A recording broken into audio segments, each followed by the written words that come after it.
getting into the heart of the season. Dave, there is no doubt about it. This is the greatest time of year. There's nothing like Friday night high school football. And a bunch of gridiron action.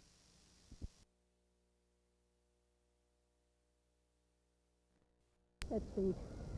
Yes, her last race was very good, and she felt very strong, and even though she had some trouble in the race, she was carried wide on the turn, and she still come up and win the race, you know, so I think she's going to run very good today. All right, let's see. Good luck. That's Fiesta Lady who won the Del Mar debutante in her last out. She's bred, actually, of the two entry mates, she's bred to have the most stamina. Okay, Charlesy, as they're just about set to go into the gate. Again, it's a field of 4. Chris, how about it from a jockey standpoint with Eddie Maple and Angel Cordero? Do you like to be friend? Sometimes it's good to have that happen, but also there are other times when you like to be able to sneak up on a person, too.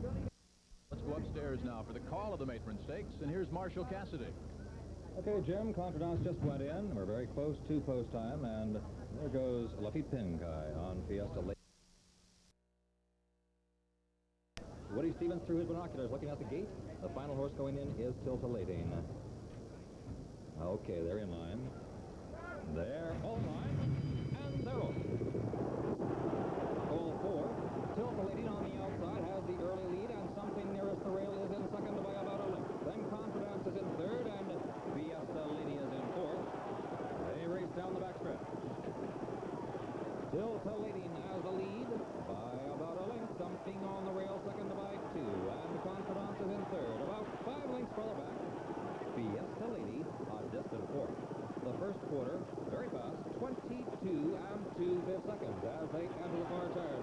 Now something with comfort. Gains on the inside of Tiltalating is still only a neck off of Tiltalating. About 3 lengths further back to Contredanse, still pretty far back. They round the far turn. Tiltalating on the outside. The half in 45 and 2. The pace is still fast. Something on the rail is second by about 4. Contredanse is in third, still dropping back. Fiesta Lady with Pinkai gains on the rail. They're at the top of the stretch. Tiltalating on the outside has a clear lead of 2 lengths. Something is second by only a neck. On the outside, Fiesta Lady moves into second now. Contredanse is in fourth. It's Tiltalating with Cordero at the 8th pole, leading by about 3 lengths, 3/4, 11 and 3.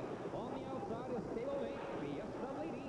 This Lucas entry going to the wire. Fiesta Lady on the outside with Pinkai gains the lead.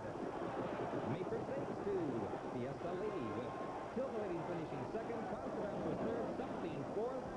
Time on the board 1 minute 24 and 4/5 seconds. Now back to you, Jim Kelly. All right, Marshall Cassidy, thank you. 124 and 4. A bit of a surprise in that it was Fiesta Lady, the other half of the Wayne Lucas entry. That was the upset winner over Tiltalating, and of course, Contredanse, the 3-5 choice of Woody Stevens. Greek, you've got to be stunned. I am, but I'll tell you, it wasn't such an upset. The other horse was 4-5.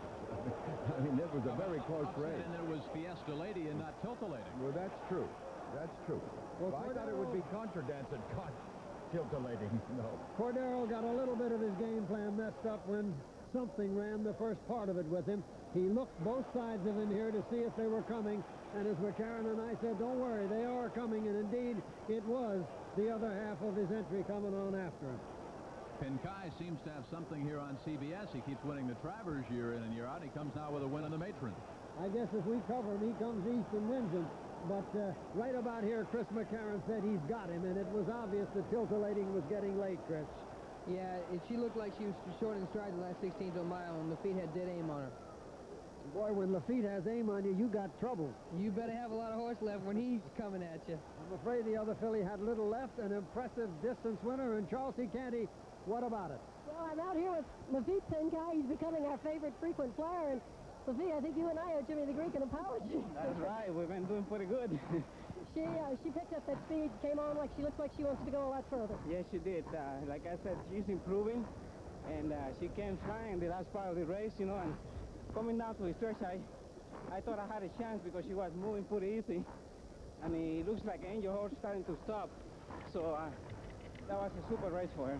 Well, super ride from you. Thanks a lot, Lafitte. Congratulations. Back to you, Jim. All right, Charles C., we'll come back and have much more on the Matron Stakes. Lafitte Pincay aboard Fiesta Lady, who tuned up with a win at the Del Mar Debutante. We'll be back with more from Belmont.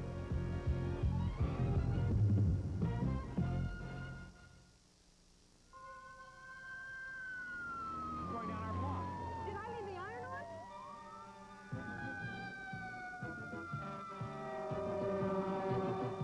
There could be a time when your home or condo insurance gets put to the test. But Kemper won't fail you. Gold had a chance last year to sweep the Fall Championship Series, fell just a neck shot. Slew of Gold comes back as a toughened 4-year-old and has a chance once again. He's already won the Woodward, and if he wins the Marlboro Cup, he stands a good chance in the Jockey Club for that $1 million bonus. I'm Jim Kelly, along with Frank Wright and Jimmy the Greek, as we're just about set for Riders Up, and you saw Slew of Gold go by there. And I guess the question, Greek, as we have asked before, is really, can Slew of Gold run as fast on this track with modified shoe bars, Frank, as he did on a regular track in winning the Woodward? No answer. That remains to be seen. He is a good horse, and they often do what they have to do, Jim. How about Hail Bold King, Jimmy the Greek? Can he run as fast on this fast track at Belmont as he ran at the Meadowlands and the Pegasus a couple of weeks ago? Well, Jim, that's to be seen, but this horse seems to be coming up to a big, big race. And Slew of Gold carrying 129 pounds with the bar shoe. And don't forget, he is rated as the great horse.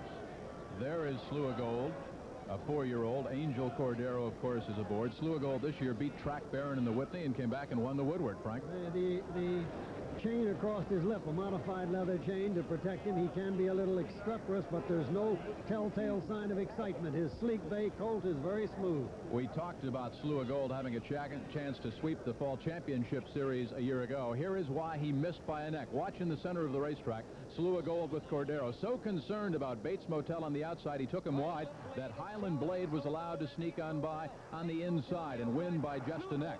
Of course, with a win at the Woodward by Slew of Gold and the Jockey Club, had he won here, he would have swept that Fall Championship Series. So he's back now as a seasoned veteran, as a 4-year-old. He'll carry 129 pounds, but he's got some physical problems, specifically tenderness in the right front frog.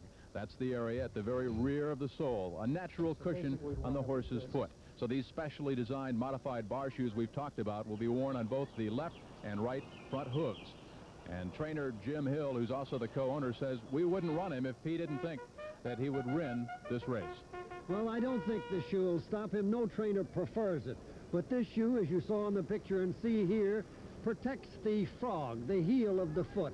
He bruised it and been troubled with it a few weeks. I saw him moving yesterday. He seemed very smooth. Now, if you're prejudiced, as Jimmy is a little bit against the bar, believe me, 50